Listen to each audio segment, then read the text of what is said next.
Derivatives represent the rate of change of a function. They are denoted by the prime symbol per derivative. So the first derivative is denoted by y prime, the second by y prime prime, and so on. The basic derivative is taken by the power rule. It says that the derivative is each x term multiplied by its power, then you subtract 1 from the exponent. The derivative of a constant is just 0. For more complicated functions, use other rules like the product rule, or the quotient rule, or the chain rule, that all use the power rule as their basis. Limit definition of a derivative.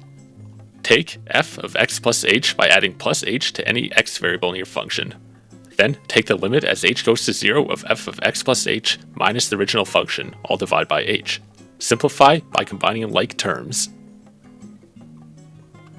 Then cancel the h in the denominator with the h in the numerator. Take the limit as h goes to 0, and that's the derivative. The power rule is the basic way to take a derivative. To use it, you multiply your variable by its power and subtract 1 from the exponent. Constant terms are equivalent to being multiplied by x to the 0, so the derivative for constants is just 0. The product rule lets you take the derivative of two functions multiplied by each other. Start by selecting your first function, g of x, and your second function, h of x. The derivative is then the derivative of the first function times the second function plus the first function times the derivative of the second function. To get the final answer, just simplify by combining like terms. The quotient rule lets you take the derivative of one function divided by another. Start by selecting your first function, the numerator, or g of x, then your second function is the denominator, h of x. Then take the derivative of the first function times the second function, minus the first function times the derivative of the second function, all divided by the second function squared. To get the final answer, simplify by combining like terms. The chain rule, also called u-substitution, lets us find the derivative of complicated functions.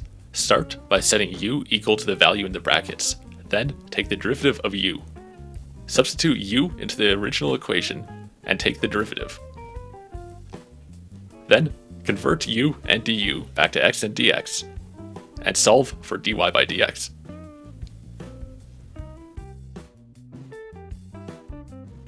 Derivatives of trigonometric, logarithmic, and exponential functions. They all follow a basic formula that you'll need to memorize or use a formula sheet. For more complicated functions, use the chain rule to put it in the form of the basic formula, then take the derivative. The mean value theorem tells us where the slope of a function equals the average rate of change over an interval, so long as the function is continuous and differentiable over the interval. The right side of the equation is the average slope over the interval, and the left side of the equation is the derivative at point C. Then set these two equal, and solve for the point C, which represents the point where the instantaneous rate of change equals the average rate of change. Minimum and maximum of functions. Take the derivative of your function and find where it equals 0. Look at the sign of the derivative just before it's 0, and after it. Since the signs went from negative to positive, the function was decreasing then increasing, meaning it is a minimum. Looking at the plot, this must be the absolute minimum, because no point is lower, elsewise it would be a local minimum. We see left of the minimum the function is decreasing, and on the right side it was increasing, so the second derivative was positive about this minimum. If we reverse the signs on our function, we find the maxima increases on the left side, and decreases on the right side, meaning the second derivative is negative. Implicit differentiation. Start by taking the derivative of each variable, remembering to use the product rule when you have x times y. Multiply the derivative of y by dy by dx because y is a function of x. Then use your algebra skills to solve for dy by dx.